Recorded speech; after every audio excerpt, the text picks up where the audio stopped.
नमस्कार, मार्केट पंचनामे में आप सभी का स्वागत है। मैं हूं सुमित और फिन निफ्टी एक्सपायरी का दिन भारतीय बाजारों में आज वीकनेस प्रिवेल होते हुए दिखाई पड़ी। वीकनेस आज फ्रंटलाइन इंडेक्स में तो थी ही, साथ ही साथ मिड कैप स्मॉल कैप में ज़्यादा बिकवाली थी। अगर आप अदरवाइज देखेंगे तो इंडेक्स फ्रंट पे तो उतना फॉल नहीं दिखाई पड़ेगा, लेकिन मिड कैप स्मॉल कैप में ज़्यादा आज बिकवाली आप देखेंगे।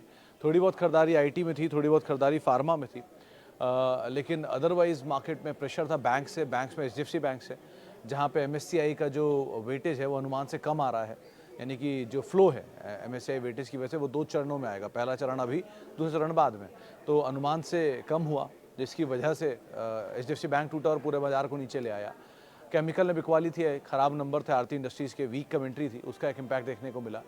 और 15% आरती इंडस्ट्रीज टूटा, ना केवल वो बल्कि एसआरएफ, जुबिलेंट इनग्रेविया, दीपक नाइट्राइट, नवीन फ्लोरीन सभी टूटते हुए दिखाई पड़े। पीएसयू बैंक 2%, 1.5% के आसपास फॉल में बंद हुआ।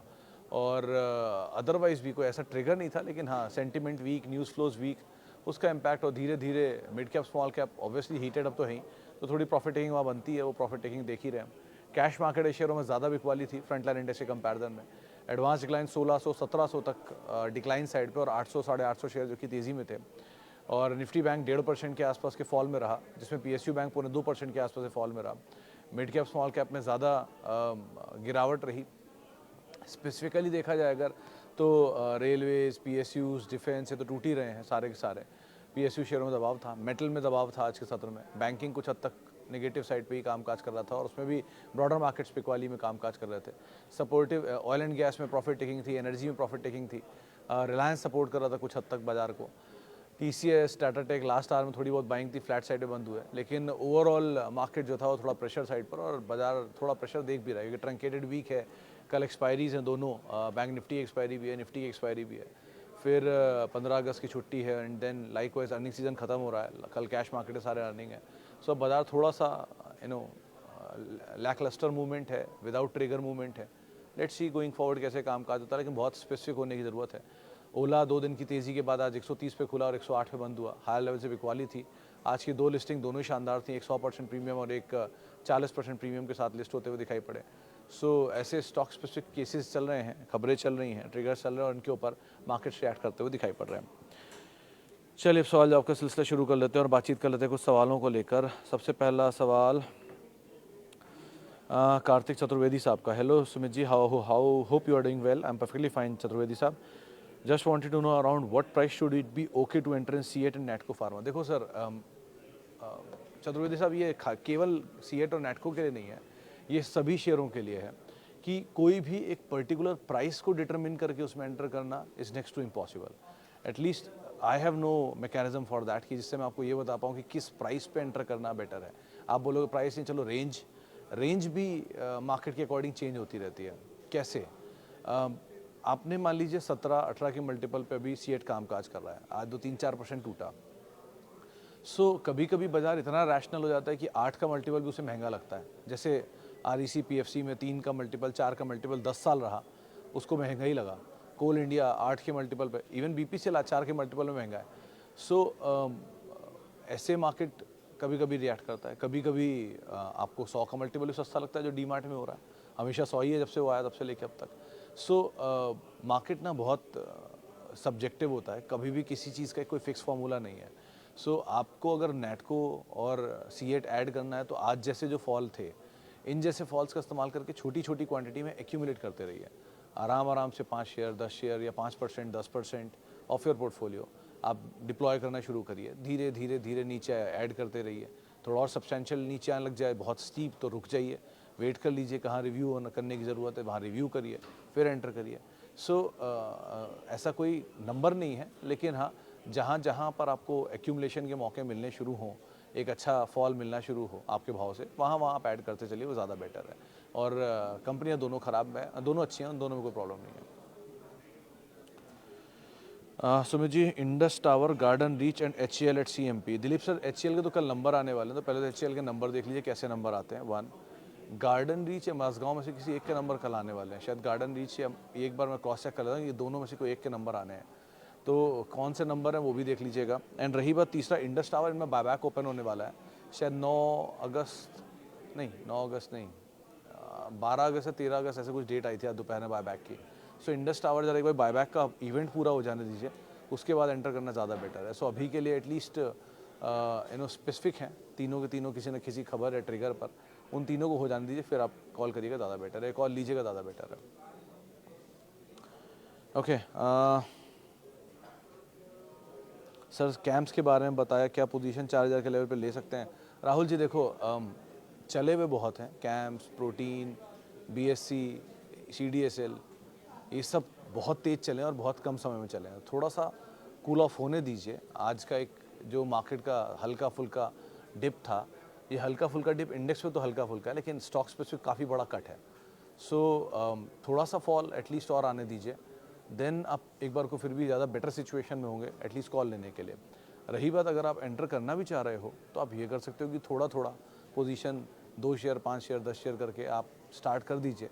कंपनी अच्छी है, कंपनी में डिनाइल नहीं है, लॉन्ग टर्म स्टोरी है, बट वो होता क्या ना, हम सब सोचते लॉन्ग टर्म है, करते मीडियम टर्म ही है, और एक्चुअल में होते इंट्राडे प्लेयर हैं।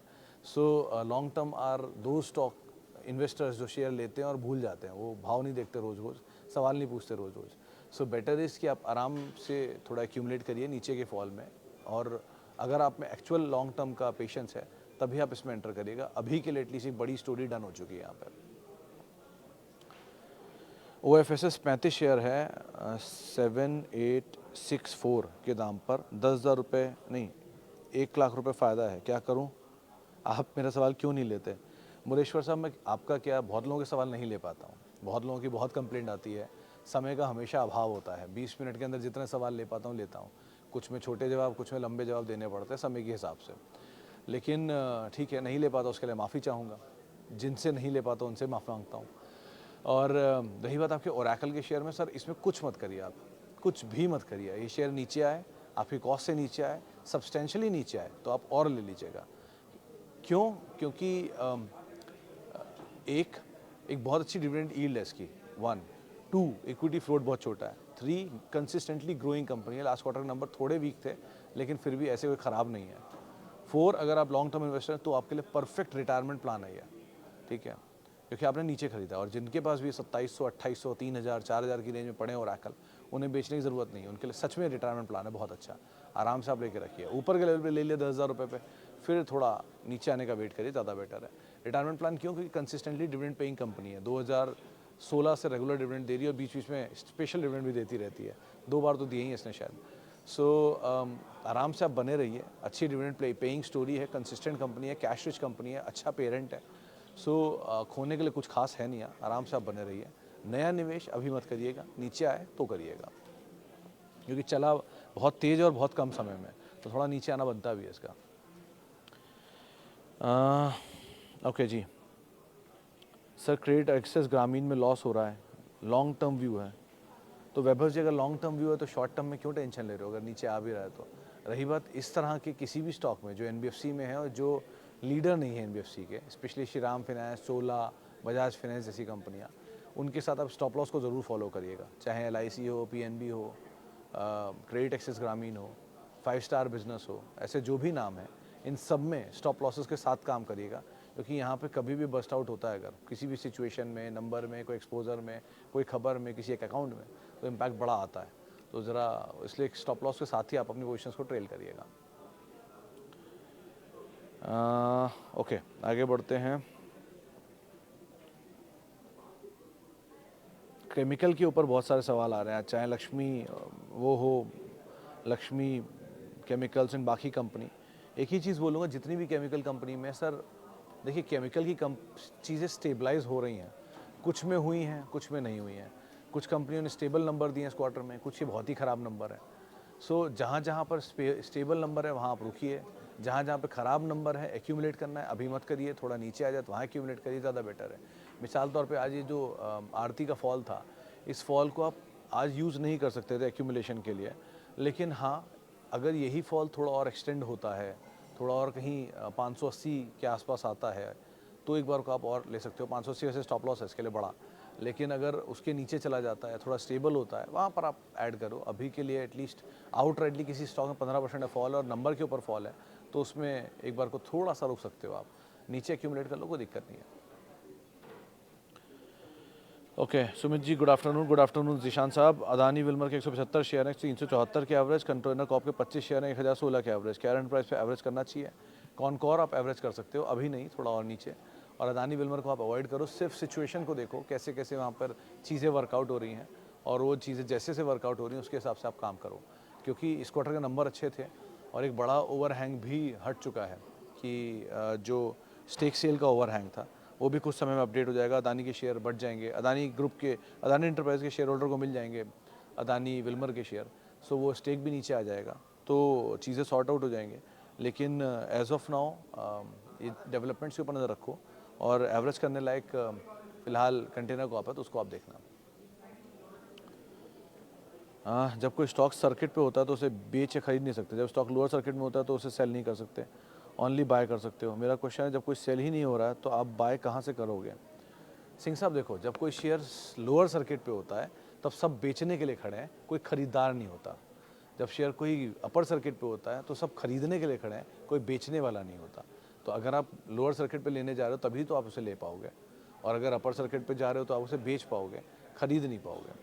सो रही बात circuit goes up circuit goes down वाले स्टॉक में, ये स्टॉक के साथ ट्रेड मतलब इनमें काम करना सबसे टेक्निकल और सबसे मुश्किल होता है, क्योंकि 90% स्टॉक सर्किट जब तेज़ी का पकड़ता है तो सबको लगता है कि ये अब रुकेगा नहीं, तो सब उसमें लॉन्ग करना शुरू करते हैं, जबकि एक्चुअल में उसमें उस समय बेचना होता है, क्योंकि सर्किट पे ही आप बेच पाओगे उसे, लोअर सर्किट पे तो बेचोगे नहीं। सो सर्किट गोज़ अप में आपको बेचना होता है, सर्किट गोज़ डाउन में लेना होता है, लेकिन ऑब्वियस आपका ग्रीड आपको अलाउ नहीं करता कि आप सर्किट गोज़ अप में बेचो। सो बहुत ही संभल कर काम करना, और ज़्यादातर जो भी 5% 2% सर्किट वाले स्टॉक होते हैं वो ASM 1 ASM 2 कैटेगरी के अंदर डाल दिए जाते हैं, तो उनमें मार्जिन भी बहुत लगता है, तो बहुत रिस्की होते हैं, इसीलिए ASM में डाले गए। ASM मतलब एडिशनल सर्विलांस जो एक्सचेंज उनके ऊपर रखता है। सो बहुत ध्यान से वाले काम करना। आमतौर पे NSE 500 के शेयर, NSE 100 के शेयर इसलिए बोलता हूँ क्योंकि उनमें सर्किट नहीं होता, वो सब क्वालिटी कंपनी होती हैं। सो उस तरह की कंपनियों में आप पहली प्रेफरेंस रखिए, जब वो एक्यूमुलेट हो जाए तब इनमें आप एक्सपेरिमेंट करिएगा, वो ज़्यादा बेटर है।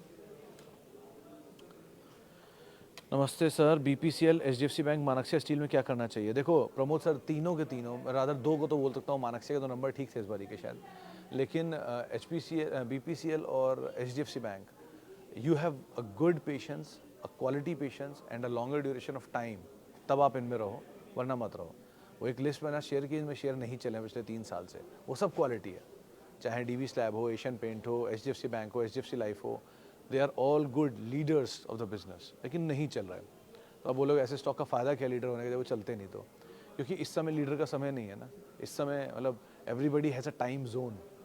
कोई ऐसे समझिए, कोई 55 में प्रेसिडेंट बनता है US का, कोई 65 में बनता है, कोई 75 में बनता है। प्रेसिडेंट तीनों बने, लेकिन अवधियाँ बदली हैं, उनके अपने टाइम जोन्स थे।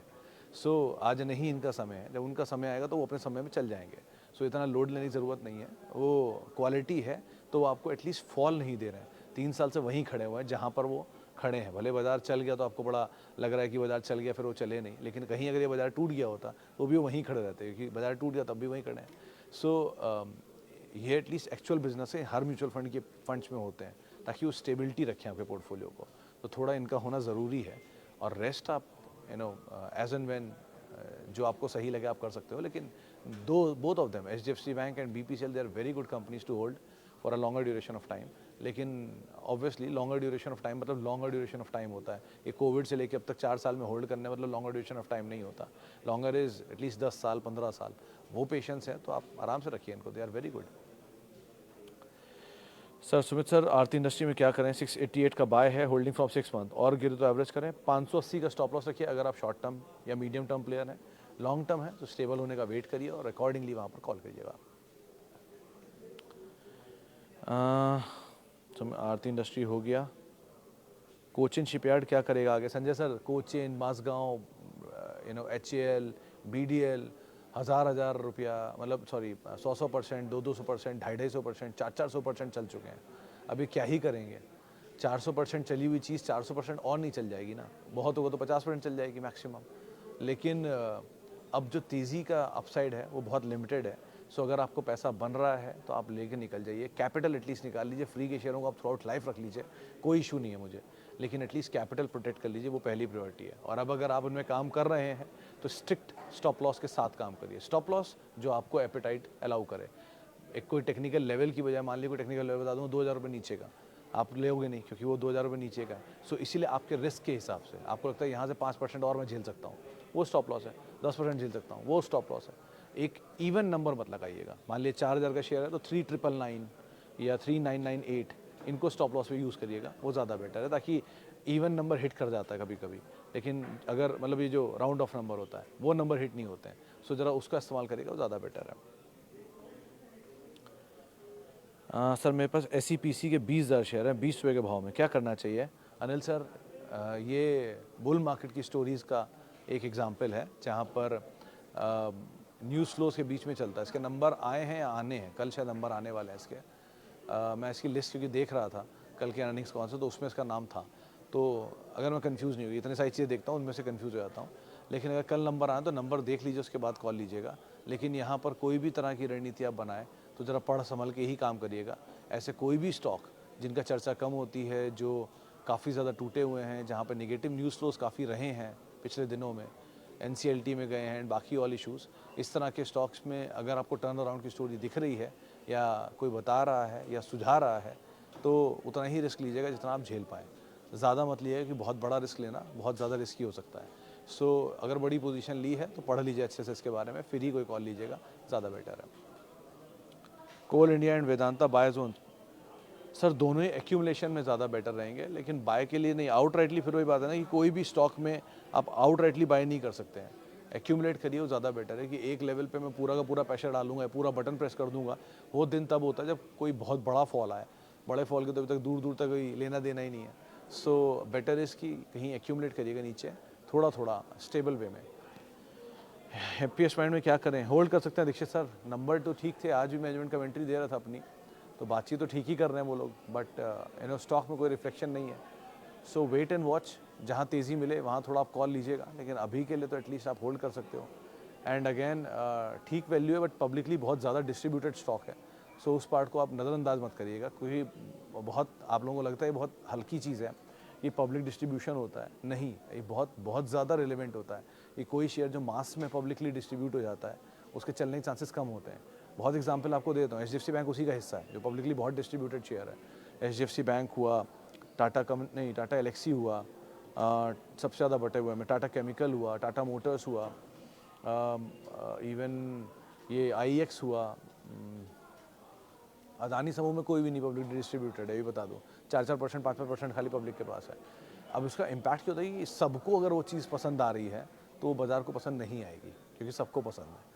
इवन वोडाफोन आइडिया भी पब्लिकली डिस्ट्रीब्यूटेड नहीं है, डिस्पाइट वो इतने लंबी इक्विटी रखता है। ऑन द कॉन्ट्री JP ग्रुप है, रिलायंस पावर ग्रुप है, ADAG ग्रुप है, ये सब ज़्यादा डिस्ट्रीब्यूटेड है, तो इसलिए इनके हिसाब से आप कॉल लेना। Sir throw some light on sunshine 3 innocent stocks. Tilak Nagar, Som, sir ये इनोसेंट स्टॉक्स नहीं है पहली चीज़। तिलक नगर के नंबर अच्छे हैं, कल जो नंबर आए थे बढ़िया नंबर आए, YOY Q-on-Q दोनों नंबर अच्छे हैं। रेवेन्यू ड्रॉप दिखेगा आपको Q-on-Q, लेकिन अदरवाइज वो एडजस्टमेंट है, उसको हटा दीजिए तो नंबर अच्छे आए इसके। और सोम डिस्लरी केस में सर ये स्टोरी ओवर हो चुका है, मतलब 70 रुपये पे इसी प्लेटफॉर्म पे इसी जगह बैठ के मैंने मल्टीपल टाइम बोला था, क्योंकि उसमें प्रमोटर बाय कर रहे थे तो अच्छा लग रहा था, लेकिन वो प्रमोटर बाय करते गए, शेयर चलता गया, 250 रुपये 300 रुपये तक गया, फिर 400 भी गया, लेकिन फिर बाद में इसमें कुछ इश्यूज़ आ गए। PF के पैसे को इन्होंने शेयर के लिए यूज़ कर लिया, चाइल्ड लेबर का कुछ केस भी आया इनके ऊपर, जहाँ पर ये इनके MP की यूनिट में बच्चों से काम करवा रहे हैं। सो ऐसे बहुत सारे एलिगेशंस आए, सो इसलिए अवॉइड करिए सोम डिस्लरी को। आप लीडर में जाना चाह रहे हैं तो इन USL, Radico are the best, उनको पहली प्रेफरेंस दीजिए। तिलक नगर नंबर इंप्रूव हो रहे हैं तो आप इसको अभी बने रह सकते हो, एंड कीप ऑन ट्रेलिंग, जैसे जैसे नंबर में इंप्रूवमेंट आता है। चले फिलहाल अब इतने सवालों शामिल करूंगा, माफ़ी उन सभी लोगों से इनसे बातचीत नहीं हो पाई, और बहुत बहुत शुक्रिया उन सभी लोगों का जिन्होंने सवाल पूछा। आप लोगों से मुलाकात होगी अब 5:30 बजे शाम को, और आप लोग मेरे साथ जुड़ सकते हैं। @सुमित रिसर्च मेरा ट्विटर हैंडल है, सोशल मीडिया हैंडल्स है। किसी भी निवेश से पहले अपने वित्तीय सलाहकार की राय आप लोग ज़रूर ले लें, और CNBC आवाज़ के YouTube, Facebook, इंस्टा पेजेस पे आप सवाल पूछ सकते हैं, फीडबैक दे सकते हैं, कुछ भी कहना चाहते हैं कह सकते हैं, लेकिन अभी के लिए फ़िलहाल इतना ही। नमस्कार।